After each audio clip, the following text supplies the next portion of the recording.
በስመ አብ ወወልድ ወመንፈስ ቅዱስ አሐዱ አምላክ አሜን። የተወደዳችሁ እግዚአብሔር ቤተሰቦች እናታችን የእመቤታችን የቅድስት ድንግል ማርያም መሰረተ ቃል ኪዳን ልጆች በወደደን ባፈቀረን በአንድያ ልጁ በኢየሱስ ክርስቶስ ፍጹም ሰላም እንደምንቆያቸው የአምላካችን ስም ዘወትር የተመሰገነ የተወደሰ ይሁን።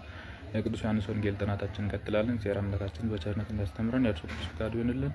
ዛሬ የምንመለከተው የቅዱስ ዮሐንስ ወንጌል ምዕራፍ 2 ከቁጥር 1 ጀምሮ ያለውን ይህ ክፍል ቃና ገሊላ የተደረገውን ሰርግ የሚናገር ክፍል ነው። እንግዲህ ዮሐንስ ወንጌል ከኦሪት ጋር ይመሳሰላል ብለን ስንል ኦሪት ላይ ምዕራፍ 2 ላይ ጌታችን እግዚአብሔር አዳምና ሔዋንን እንደባረካቸው ጋብቻ እንደሰራ እንዳዘጋጀላቸው አዳምም ወዶ ሔዋን እንደተቀበላት የምናይበት ክፍል ነው።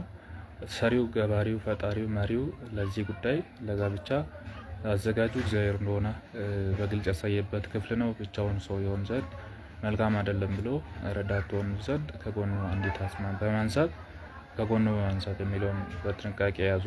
የመጀመሪያው አዳም ያለ ሴት ሴትን አስገኘ፣ ኋለኛይቱ ድንግል ደግሞ ያለ ወንድ ወንድን ታስገኛለች። እንግዲህ በሳይንሱ ጥናት XY ክሮሞዞምስ በሚል የወንድየው የሴትዮ ዘር ሐረግን እንቁላል ይላል፣ የወንዱን ከጉልበት ዘር ይወጣል ይላል። በዚህ ሁኔታ ነው ወንድ ሊገኝ የሚችለው። ይህን ግን ከህሊና በላይ የሆነውን አዳም ከጎኑ ወይንም ከጎኑ አንድ በመንሳት ይላል። በመንሳት የሚለው በመቀነስ የሚል ነገር አይደለም። ይህ ዶግማ ነው፣ የሚቀነስ ነገር አይደለም። ክርስቶስ በኋላ ከድንግል በሚወለደው ልደቱ ከድንግል ቀንሶ ሳይሆን ከሷ ስጋን ነስቶ እንጂ ቀንሶ አይደለም። እዛ ምሳሌ ነው። አዳም በዚህ መልኩ በምሳሌ ደረጃ የተቀመጠ ባለሰርግ ነው። አዳም ከጎኑ በቅጽበት ጥቂት አርፎ እያለ በጣም እንቅልፍ ሳይወስዱ በጣም ሳይነቃ ከአዳም ጎን ሔዋን ተገኘች። እንግዲህ በጣም ሳይነቃ መሆኑ ፈጥሬሻለሁ ከእግዚአብሔር ጋር ተባብረን ፈጥረን ነው እንዳይል፣ ደግሞ በጣም ተኝቶ እንደ ባይድነት ስሜት ከየት መጣች ብሎ እንዳይደናገጥ ሸለብ ባለ ሰዓት ከጎኑ አጥንት ነስቶ እግዚአብሔር ለአዳም ጋብቻን መሰረተ። ያንን የመሰረተው ጋብቻ ዛሬም ደግሞ በአዲስ ኪዳን እንደተቀደሰ እንደተከበረ እንደነበረ ለማመልከት ጌታችን በቃና ገሊላ ወይን ሰርግ ቤት ወይን ጠጅ አልፎ ሰርጉን ከውርደት ሲያተርፍ እንመለከታለን ማለት ነው። እና ሰርግን የፈጠረው እግዚአብሔር፣ ጋብቻን የፈጠረው እግዚአብሔር፣ ባርኮ የሰጠ እግዚአብሔር ዳግመኛም ደግሞ ሊያድስ ሲመጣ በዓለሙ መታደስ ከሚገቡ ተቋማት አንዱ ጋብቻ ስለሆነ በቃና ገሊላ ተገኝቷል ማለት ነው። መጽሐፍ ቅዱሱ ቃና ገሊላ የማን ሰርግ እንደሆነ የባለቤቱን ስም አይናገርም። ቤተክርስቲያን ትውፊታዊት ወይንም ታሪካዊት በመሆኗ በታምረ ማርያም ላይ ዶኪማስ የሚባል ሰው እንደሆነ ታምረ ማርያም ይናገርልናል ማለት ነው። በሶስተኛው ቀን በማለት ይጀምራል ይህን ሰርግ። ዛሬ ድረስ ይህን ሰርግ ላይ ልናደንቅ የፈለግንበት ስንዘምርለት የምንኖርበት ምክንያት ጌታችን በመገኘቱና ሐዋርያት በመገኘት እመቤታችን በመገኘት እና ውሃውን ወይን በማድረግ ወይን የሆነውን ደግሞ ቀጣይ ላይ ደሙ ያደርገዋል።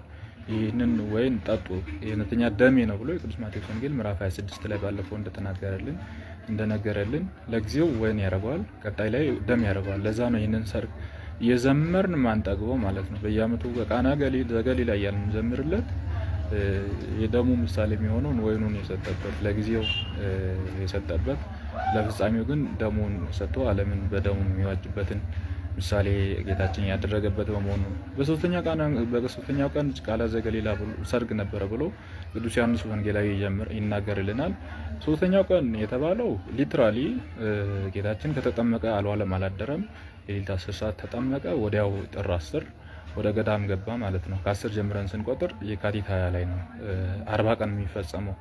በዚህ መነሻነት በ40 ቀን ከገዳም ወጣና በነጋውም ብሎ ቅዱስ ዮሐንስ መጥማቂው ዮሐንስ ሲያስተምር ዮሐንስ ደቀ መዛሙርት መካከል ሁለቱ እንደተከተሉ ከዮሐንስ ሰምቶ ያዕቆብና ሌላው ደቀ መዝሙር ተከተሉ ብሎ ቅዱስ ዮሐንስ እንደተናገረው ከጾም በኋላ ዮሐንስና ያዕቆብ ተከተሉ። ቀጥሎ በነጋውም ጴጥሮስና እንድርያስ እንደተከተሉ ይናገራል። ይቀጥልና በነጋውም ናትናኤልና ፊልጶስ እንደተቀላቀሉ ሐዋርያ አገልግሎትን ወይንም ጌታችንን መከተል እንደቀጠሉ ይናገርና በሶስተኛው ቀን ቃና ዘገሊላ ሰርግ ነበር የሚለው የቅዱስ ዮሐንስ ወንጌል ምዕራፍ 1 ላይ ካለው ታሪክ ቀጥሎ የተደረገ ታሪክ ተያያዥ የሆነ ታሪክ ነው ቀጥሎ የተደረገው። ስለዚህ ሶስተኛው ቀን ማለት ጌታችን ከጾም ተመልሶ ሐዋርያትን መርጦ እያስተማረ በነበረበት በሶስተኛው ቀን ማለት ነው። ከጾም ከ40 የካቲት 20 ከወጣበት የካቲት 23 ጥንተ ቃና ዘገሊላ ወይንም የሰርጉ የቃና ገሊላ ሰርግ የመጀመሪያው የጥንቱ መነሻው የመጀመሪያው ዕለት የካቲት 23 ነው። ለምን ታዲያ ወደ ጥር 12 እናመጣለን የሚለውን አባቶች የውሃ በዓል ነው፣ ውሃ ወይን የሆነበት በዓል ነው። ጥምቀት ደግሞ የውሃ በዓል ነው። ውሃ የከበረበት ክርስቶስ ራሱ ብርሃን የሆነ ክርስቶስ ወደ ውሃ ሲገባ ውሃ ብርሃን የሆነችበት ኃይል ያገኘችበት ኃያል እግዚአብሔር ወደ ውሃይቱ ሲገባ ኃይል ያገኘችበት ስለሆነ ውሃ የእግዚአብሔር ልጆችም ተወልዱበትን ስልጣን ያገኘችበት ስለሆነ ውሃ በዓል ጋር ውሃ በዓል ይስማማል በሚል አባቶቻችን ወደታች አውርዶታል። አብዛኛው ጊዜ የካቲት ጾም ደግሞ ስለሚገባ በጾም በዓል ለማክበር ስለማይመች የበዓሉን ታላቅነት ለማክበር ሲባል ወደዚህ አምጥተውታል ማለት ነው እና በሶስተኛው ቀን ማለት የካቲት 23 ማለት ከጾም ተመለሰ በሶስተኛው ቀን ማለት ነው። አንድም አባቶቻችን ይሉና በብሉይ ኪዳን ያሉ ሁለቱ ቀናት ናቸው። ሶስተኛው ቀን የተባለ አዲስ ቀን ነው ይላሉ። አዲስ ኪዳን ነው ይላሉ። ብሉይ ኪዳን ላይ ዘመነ አበውና ዘመነ ነቢያት የሚባሉ ሁለት ቀናት አልፈዋል። በጣም ከባድ መከራ ዘመናት ማለት ነው። እነዚህ ላይ ሰርግ አልነበረም ወይ ደስታ አልነበረም፣ ተድላ አልነበረም፣ የሚበላ የሚጠጣ ማጫ የለም ነበር። ማጫው የክርስቶስ ማጫው ደሙና ስጋውን ደሙን ያጫል። ደስታ የለም። ደስታ የተራራቀ ዘመድ አይገናኝም። የልጅቱ ቤተሰብም የልጁን ቤተሰብ አይገናኝም። በዚህ መነሻነት የብሉይ ኪዳኑ ሰርግ የለውም፣ ሰርግ አይደለም። ክርስቶስ የመጣበት አዲስ ኪዳኑ ግን ሰርግ ነው። ሰርግ እስቲ ምን ያሟላ ቢባል አዲስ ኪዳን ያሟላው የመላእክት ወገን ወይንም የክርስቶስ ወገን የሆኑ መላእክት፣ የድንግል ማርያም ወገን የሆኑ ዮሴፍ፣ ኒቆዲሞስና እረኞች አንድ ላይ ሆነዋል ጋብቻው ዕለት አዲስ ኪዳን ሲመሰረት። ሁለተኛ አዲስ ኪዳን ላይ ሰርግ እንደነበረ የሚያመለክተው ባዕድ መለኮት ከባዕድ ስጋ ጋር ተገናኘ። ሶስተኛ ሰርግ እንደነበረ ቀለበቱ ወይም ማጫው ወይ ስጦታው ደሙን አደረገ ክርስቶስ። አራተኛው ደግሞ ድግስ ነው። ድግስ ደግሞ ተአምራቶቹ ናቸው። ሙታንን ማንሳት፣ ዕውራንን ማብራት። እነዚህ ድግስ ተብሎ ቢኖሩም ባይኖሩም ብዙም ለሃይማኖት በጣም ለሃይማኖት በቂ ማስረጃ ተብሎ የሚቀርቡ ነገሮች አይደሉም።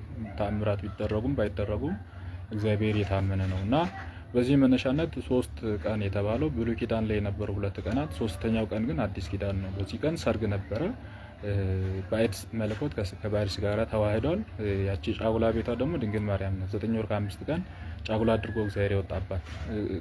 ቅዱስ ዮሐንስ አፈወርቅ ይህንን ሲያብራራልን በታምረ ማርያም መቅደም ላይ እግዚአብሔር ሙሽራ ሆኖ ወደ አንቺ የመጣ ከጫጉላ እንደሚወጣ ከአንቺ ወጣ ሚቴ ማርያም ደስ ይበልሽ እርሷን ያመሰግናል ማለት ነው።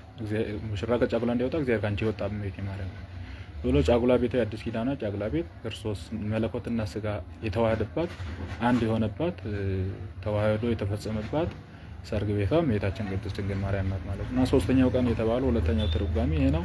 ሶስተኛው ቀን የተባለው ደግሞ ሌላም ያነዛሉ እንግዲህ አባቶቻችን ሶስተኛው ቀን የሚለውን ማለት ነው። ሶስተኛው ቀን የተባለው 7 ቀናትን ያከብሩ ነበር እስራኤላውያን ይባላል። 7 ቀን ድግስ ይደግሱ ነበርና 4 ቀን ከኋላ እያለ እንግዳ ብዙ ሊመጣበት ያለበት 4 ቀን ኋላ እያለ ወይኑ ግን አልቆ ነበር እና ያንን ውርደት ነው እመቤታችን ለልጇ አናግራ ያስሞላቸው ማለት ነው። 3 ቀን የተባሉ 3ቱን ምስጢራት በዚህ መልኩ ካየን ጌታችን ኢየሱስ ክርስቶስ በዚያ ነበረች ማለት ነገሩ የእመቤታችንን ነገር ለመናገር እንደሆነ እንረዳለን ማለት ነው። አበበ በዚያ ነበር ቢል የአበበን ታሪክ ነው። አበበ በሰው በላው ቢል የአበበን ታሪክ ሊያነሳልን ኢየሱስም እና በዚያ ነበረች ብሎ መናገር ያስጀመረበት ምክንያት የእመቤታችንን አስተዋጽኦ ምን እንዳደረገች ያደረገችውን ነገር ለመናገር ሲፈልግ ወንጌላዊ የተጠቀመው ቃል መሆኑን እንረዳለን። የኢየሱስም እናት አላለም። የኢየሱስም እናት ነው ያላት። ለምንድን ነው ማርያም ብሎ ያልጠራው ቢባል ክርስቶስን ከወለደች በኋላ ተዘንጥላ ማርያም አትባልም። እመቤታችን ትባላለች። በእናትነቷ በንግስትነቷ በቸርነቷ ደግሞ እናታችን እንላታለን። አባ ጊዮርጊስ እንደዚህ ነው ያለው። እናትነትሽ በእናትነት በቸርነትሽ እናታችን፣ በንግስትነትሽ እናታችን እንላለን፣ በቸርነትሽ እናታችን፣ በንግስትነትሽ እመቤታችን እንላለን ብሎ ነበር እና እመቤታችን ዝም ብላ አትጠራም። አምላክን ከወለደች በኋላ እንኳንስ አምላክን መውለድ የንጉስ እናት የሆነችውን የንጉስ እናት እንላለን፣ ዶክተር እናት የሆነችውን ዶክተር እናት እንላለን ማለት ነው። ስለዚህ በዚህ መነሻነት ቤተ ክርስቲያን ዮሐንስ ወንጌላዊ የተጠቀመውን አጠቃቀም ተጠቅማ መብርሃን የብርሃን እናት፣ መብዙሃን የብዙሃን እናት፣ እማምላክ የአምላክ እናት ወላዲተ ቃል የቃል እናት በሚል በዚህ መነሻነት በዚህ መልኩ አባቶቻችን እንደዚህ ያስተምሩናል ማለት ነው። ስለዚህ በዚህ መልኩ እመቤታችን ቅድስት ድንግል ማርያም በሶስተኛው ቀን በዚያ ሰርጉ ቤት ነበረች የሚለውን ያነሳል። የኢየሱስም እናት ማለቱ ወንጌላዊ የማርያም ላለ ማለት የፈለገበት ዋነኛ ምክንያት ማርያም ያላለው ለምን እንደሆነ ሲናገርልን የኢየሱስ እናት ያለው ለምን መጠቀም ፈለገ ከተባለ ክርስቶስን ከወለደች በኋላ ተዘንጥላ ማርያም አትባልም የሚለው። አሁን እኛ ቤተክርስቲያን ድንግል እንላለን። በድንግልና ተወልዶ በድንግልና ተጸንሶ በድንግልና ስለተወለደ ከወለደችውም በኋላ ድንግል ሆና ስለኖረች ድንግል እንላለን። እመቤታችንን ስም እመብርሃን እንላለን። የብርሃን እናት ማለት ነው። እኔ የዓለም ብርሃን ነኝ ብሏል። ስለዚህ እመብርሃን እንላለን፣ እመ አምላክ እንላለን፣ እመ ወላዲተ ቃል የወልድ የቃል እናት እንላለን። በዚህ መነሻነት የኢየሱስ እናት በዚያ ነበረች ማለቱ እመቤታችንን አክብሮ መጥራቱን ከእርሱ መነሻነት ደግሞ በእርሱ መነሻነት ቤተክርስቲያን በዚህ መነሻነት ቤተክርስቲያን ደግሞ መብራን እያለች ስም እንደምትጠራ እመቤታችን ስም እንመለከታለን። ያው እናቱ የወይን ጠጅ ባለቀ ጊዜ አለች። ቅዱስ ዮሐንስ የወይን ጠጃቸው ባለቀ ጊዜ እናቱም ጌታችን ኢየሱስን የወይን ጠጅ እኮ የላቸውም አለች። እንግዲህ የወይን ጠጅ አልቆልናል እባክሽ አማልጅልን የሚል መማለጃ ያቀረበ ሰው የለም። ለምንልን የሚል የለም። እሷ ግን የሰው መከራ፣ የሰው ጭንቀት፣ የሰው መዋረድ አትፈልግምና ወደ ልጇ አቀረበች። ሁሉን ማድረግ ለምችለው ለልጇ። እርግጥ ነው እመቤታችን ውሃውን ወይን ማድረግ ትችላለች። አዎ ትችላለች። ሙሴ እግዚአብሔር ነቢይ ስለነበረ ውሃን ደም ካደረገ ድንግል ማርያም እንዴትስ ወይን ማድረግ ይከብዳታል? ይከብዳት ነገር የለም። ለምንድን ነው ወደ ልጇ ያመለከተችው ቢባል ጌታችንን እንደ አምላክነቱ አምነው አልነበረም የጠሩት። ጌታነቱን አምነው አምላክነቱን አምነው አልነበረም የጠሩት። በዚህ መነሻነት ጌትነቱ እንዲታወቅ አምላክነቱ እንዲታወቅ ወደ ልጇ አመለከተች። ከዛ በኋላ ደግሞ እሱ ለምንድን ነው ዝም ያለው ከእናትየው እስከሚመጣ ከድንግል ማርያም እስከሚመጣ ድረስ ለምንድን ነው ዝም ያለው የሚለውን ሲያነሱልን አባቶቻችን እርሷ አማላጅነት እንዲገለጥ እርሱ ዝም አለ፣ የእርሱ አምላክነት እንዲገለጥ እርሷ ወደ እርሷ አቀረበችው በሚል ይተረጉምልናል ማለት ነው። እና የሰዎች ችግር አይታ ሰው ብዙ ነው የሚያወራው፣ እንደዚህ የማይችለውን ሰው እንዳደረገ አደረግኩኝ ለማለት ነው የጠገሰው እያሉ ብዙ ስም ያጠፉ ነበረና ቅድም እንዳልኳቸው ገና 4 ቀን እየቀረ ስለሆነ ማለት ነው። ስለዚህ ከዚህ ውርደት ለማውጣት እመቤታችን ያለማንም ጠያቂ ያለማንም ችግሯን ሳይናገርላት ለልጇ ያቀረበች የጓዳውን ሚስጥር ያወቀች በመሆኑ እመቤታችን ልዩ ጸጋ ያላት እናት እንላታለን ማለት ነው። ስለዚህ እመቤታችን ቅድስት ድንግል ማርያም የወይን ጠጅ እኮ የላቸውም አለች። ጌታ ኢየሱስም አንቺ ሆይ ከአንቺ ጋር ምን አለኝ ጊዜ ገና አልደረሰምና አላት ይላል።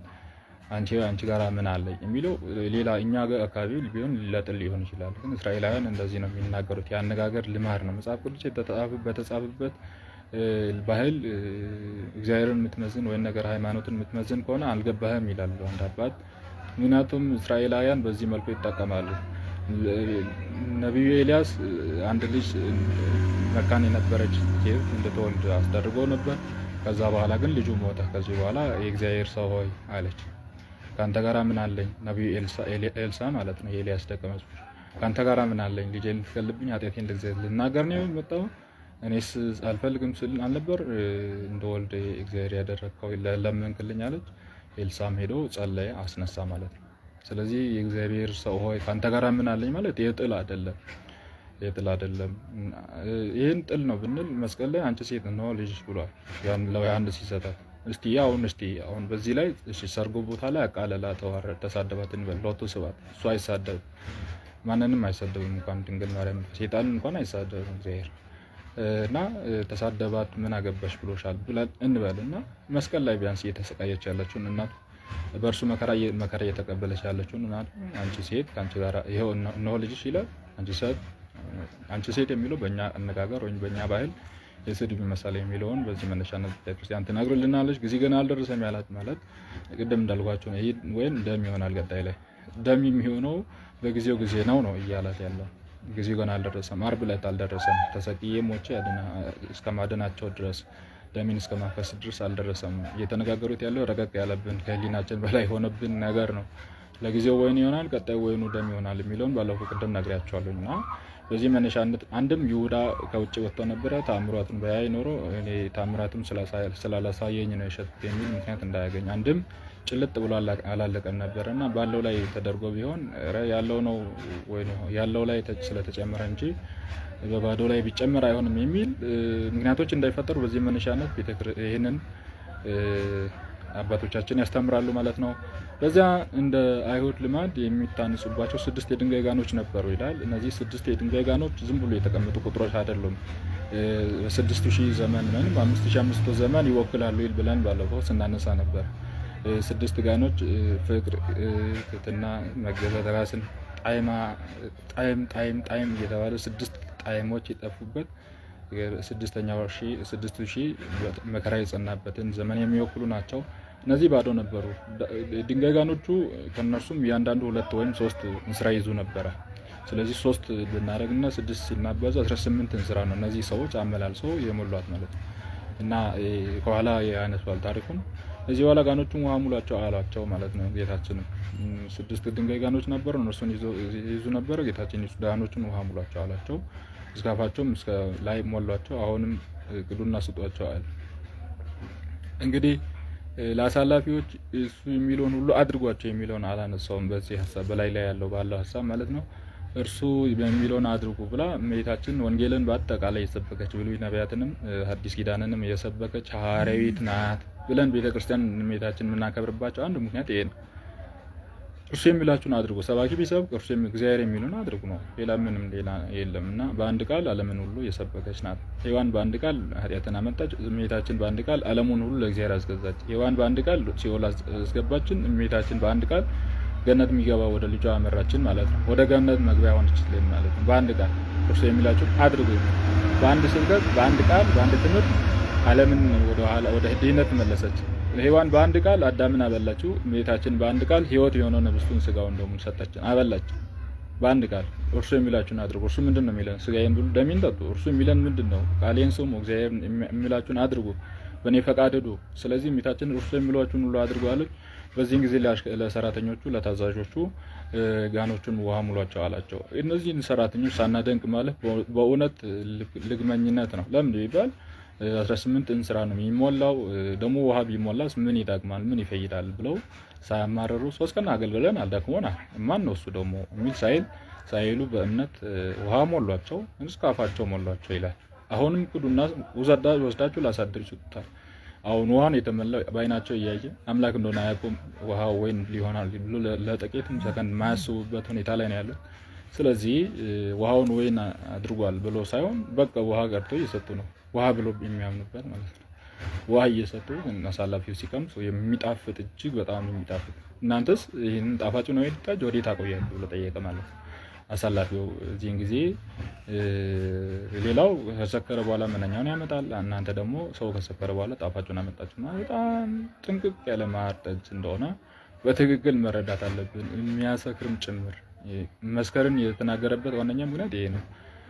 ሌላው ጣፋጭ የወይን ጠጅ የተባለ አዳም ነው።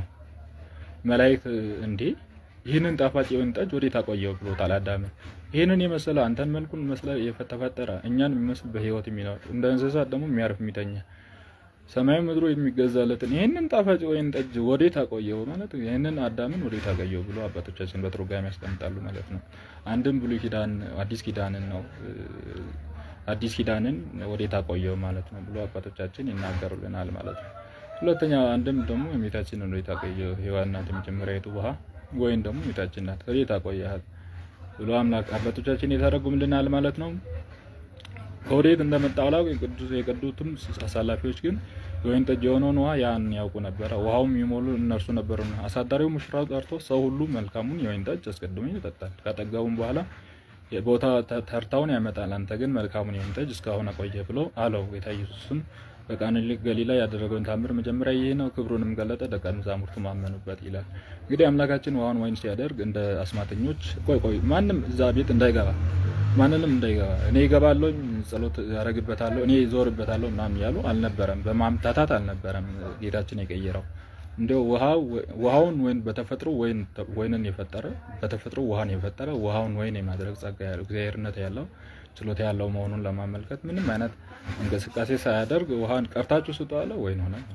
እዚህ መነሻነት ተአምሩ ፍጹም የሆነ ተአምሩ በመሆኑ ብዙዎች አመኑ፣ ደቀ መዛሙርቱም አመኑበት ይላል። ሐዋርያት እምነት እየጎደላቸው እየሞላላቸው እየጎደላቸው እየሞላላቸው እየጎደላቸው እየሞላላቸው የኖሩ ሰዎች ናቸው። የቅዱሳን ስብስብ የጻድቃን ፍጹማን ስብስብ አይደለም። አሁንም እኛ እስከ ፍጽምና እስከ ለተሞታችን እንታገላለን እንጂ ቤተክርስቲያን አሳዳጊ ማሳደግ የሚችል እግዚአብሔር ያላት ቦታ ናት። ሐዋርያትን ማሳደግ እንደሚችል አሳይቶናል። ይህን አይተው እንኳን ልቦናቸው ፍጹም የሆነ እምነት ሐዋርያት ደቀ መዛሙርቱ አመኑበት የሚለው ይህንን ታምር ሲመለከቱ ነው።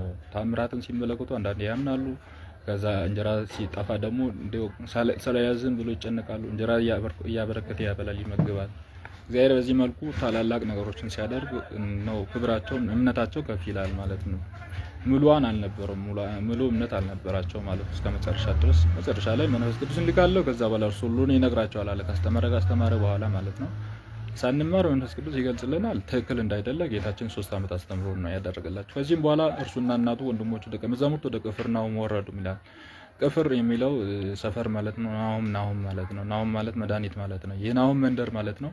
ወረዱ የሚለው ወደዛ ወረዱ። በዚያም ብዙ ያይደለ ጥቂት ቀን ተቀመጡ። ከዚህ በኋላ የአይሁድ ፋሲካቸው በዓል ቀርቦ ነበረ። ጌታ ኢየሱስም ወደ ኢየሩሳሌም ወጣ ይላል። ቤተ መቅደስም በሬዎችን፣ በጎችን፣ ርግቦችን የሚሸጡትን ገንዘባቸውን ለዋጮችን ተቀምጠው አገኘ። የገመድ ጅራፍ አበጀ። በጎችንም በሬዎችንም ሁሉንም ከቤተ መቅደስ አስወጣ። የለዋጮችን ገንዘብ በተነ፣ ገበታዎቻቸውን ገለበጠ። ረግ ሻጮችን ይህን ሁሉ ከዚህ አውጡ፣ የአባቴ ቤት የንግድ ቤት አታድርጉ አላቸው ማለት ነው። አሁን ቤቱ የአባቴ ቤት ያለው መቅደሱ እኔ እፈልገዋለሁ፣ በመቅደሱ እዚህ እኖራለሁ፣ በመቅደሱ አድራለሁ፣ በመቅደሱ ሆኜ አነጋግራለሁ ብሎ መቅደሱን ያዘጋጀ እሱ እግዚአብሔር ነው። መቅደሱ ሲበላሽ ግን የተበላሸበትን ነገር ነው ያወጣው እንጂ አበላሾቹን እንኳን አላወጣም። አበላሾቹን ያለማውጣቱ እግዚአብሔር ሰዎችን አውጥተው የሚጥል እንዳለ መሆኑን የሚያስረዳሉ። ዛሬም ቤተክርስቲያን ለምን ነገሌና እግዚአብሔር ጠራርጎ ያወጣም እንላለን። እኛ ቢጠረግ ከኛ ይጀምራል መጠረጉ።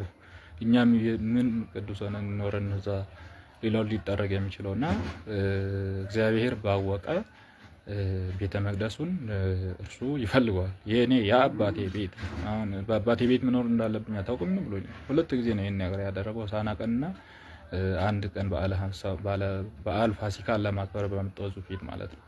እና በጣም ችግር ያለባቸው ናቸው። ከመላው ዓለም የመጡ ሰዎችን ሀብት የሚዘርፉ ናቸው፣ ዘራፊዎች ናቸው። ቤተ መቅደሱ የተወሸቁት አንደኛ ብር ትራንስፌር ያደርጋሉ እንደ ባንኩ ማለት ነው።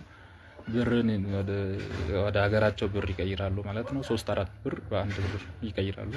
ሁለተኛ ደግሞ ግብር የለባቸውም። ሶስተኛ በሬዎች በጎች ሲደክምባቸው ከሩቅ ከመንገድ ድካም ሲቀንሱ መወፈራቸው ሲቀር ከኛ አንዱ ሰዱ ከእናንተ 2 ስጡ እያሉ ወንበዴዎች ነበሩ። ቤተ መቅደስ ውስጥ ደግሞ በጣም የሚያብረቀርቅ ልብስ ለብሰው በሬው ተደናብሮ ሲገባ ቤተ መቅደስ የገባ አይወጣም ጭስ አይነጣም በሚል እንደ ዱርዬ ኮቴ ብሎ ዱርዬዎች እንደሚያስጨንቁ መኪና በደረሰ ቁጥር ኮቴ ብሎ እንደሚያስጨንቁ እንደዚህ ያደረጉ ነበር የነበሩ የዱርዬዎች ስብስብ ነበረ ቤተ መቅደሱ። ዱርዬዎችን ሳይሆን ያወጣው ግን እነሱ ነፍሳቸውን ሽጠው ያወጡትን ሳንቲም ገለበጠባቸው። በሬዎቻቸውን አስወጣ። ቤቴ የአባት የጸሎት ቤት ብሎ ቤቱን አነጸዳ ማለት ነው። ቤቱን ይፈልጋል ክርስቶስ። ቤተ መቅደስ እንዲኖር በምድር ይፈልጋል። ባይፈልግ ኖሮ እኔ ሽሬ ያለኝ እናንተ ቤተ መቅደሶች ናችሁ፣ ከዚህ በኋላ እኔ ሌላ ቤተ መቅደስ አያስፈልገኝም ይል ነበር። ግን ቤቴ የአባቴ ቤት የጸሎት ቤት ነው ብሎ ለአባቱ ቤት እንደቀና መዝሙረኛው ዳዊት የጻፈው ትንቢት የተናገረው ስለምንነገሩ ሐዋርያትም ትዝ አላቸው ማለት ነው። ከዚህ በኋላ ስለ ሞቱና መነሳቱ አይሁድ መልሶ ይህን የምታደርገው በምን ምልክት ታሳያለህ አሉት። በዚህን ጊዜ ጌታ ኢየሱስም ይህን ቤተ መቅደስ አፍርሱ 3ኛው ቀን አስነሳዋለሁ ብሎ መለሰላቸው። አይሁድ ይህን ቤተ መቅደስ 66 ዓመት የታደሰ ነው እና 66 ዓመት የተሰራውን ሰለሞን የሰራውን ቤተ መቅደስ እንዴት አፍርሼ በ3 ቀን እሰራዋለሁ ይላል የሚለውን በትክክል ያለ መስማት ችግር አፍርሱት ነው ያለው። ግደሉኝ ማለት ነው። ስለ ሰውነቱን የተናገረ ብሎ ይተረጉምላል ቅዱስ ዮሐንስ ወንጌላዊ እዛው በወንጌሉ ላይ እና አፍርሱት እሰራዋለሁ ማለት ግደሉኝ እነሳለሁ ጌታችን እያለ ያለው እና 46ቱ መጻሕፍት ስለኔ ተናግረዋል። መንፈስ ቅዱስ አንዳንድ ቃላትን በመንፈስ ቅዱስ ባወቀ ነው የሚያስናገረው። 46 ዓመት ሰለሞን ሰራው የሚለውን አባቶቻችን ሲተረጉሙ በ46ቱም የብሉይ ኪዳን መጻሕፍት ስለ እርሱ ትንቢት የተነገረለትን ይህንን ቤተ መቅደስ ይህንን ሰውነቴን እኔን ግደሉኝ እኔ በ3ኛው ቀን እነሳለሁ በሚል ተናገረላቸው ማለት ነው። ይሄ ደግሞ የገባቸው ከሙታን በተነሳ ጊዜ ደቀ መዛሙርቱ ስለዚህ እንደነገራቸው አሰቡ ይላል። መጻሕፍቱም ቃልና ጌታ ኢየሱስ ክርስቶስ በነገራቸው ሁሉ አመኑ ይላል። በሶስተኛው ቀን መነሳቱን ያመኑት ይህንን ትንቢት በልቦናቸው እያለ ነው ማለት ነው። ከዛ በኋላ ጌታ ኢየሱስ ክርስቶስ በፋሲካ በኢየሩሳሌም ሳሉ ብዙ ሰዎች ያደረገውን ታምራት ባዩ ጊዜ ያመኑ። እርሱ ጌታችን ኢየሱስ ክርስቶስም ግን አያምናቸውም ነበር። ሁሉን እያንዳንዳቸውን ያውቃል፣ የሰውንም ግብሩንም ሊነግሩ አይሻም። እርሱ በሰው ያለውን ሁሉን ያውቃልና ብዙዎች አመኑ። ካመኑት መካከል ቀጥሎ ምዕራፍ 3 ላይ ኒቆዲሞስ የሚባል ተማሪ ማታ መጥቶ ትምህርቱን ሲቀጽል ወይንም ከጌታችን እግር ስር ሲማር እናያለን። ብዙዎች አመኑ ከሚባሉ አንዱ ኒቆዲሞስ እንደሆነና ቀጥሎ ምዕራፍ 3 ላይ የኒቆዲሞስን ታሪክ ያነሳል ማለት ነው። ቅዱስ ዮሐንስ ታሪኮችን ለማከታተል እየሞከረ ነው። አሁን ቅድም ስድስቱን ደቀ መዛሙርት በሁለት ቀን ልዩነቱ ሶስተኛውን ቀን ደግሞ ቃና ዘገሊላ የተደረገው ሰርግ ብለናል። በሰርጉ ታምር በኋላና ከጌታችን ቤተ መቅደሱን ካጸዳ በኋላ ብዙዎች አመኑ። ካመኑት መካከል ደግሞ ምዕራፍ 3 ላይ ያለው ኒቆዲሞስ ነው። ኒቆዲሞስን ትምህርት ቀጣይ እንነጋገራለን። እግዚአብሔር በቸርነት ለዚያ እንዲያደርሰን እርሱ ፍቃድ ይሆንልን። ወስብሐት ለእግዚአብሔር።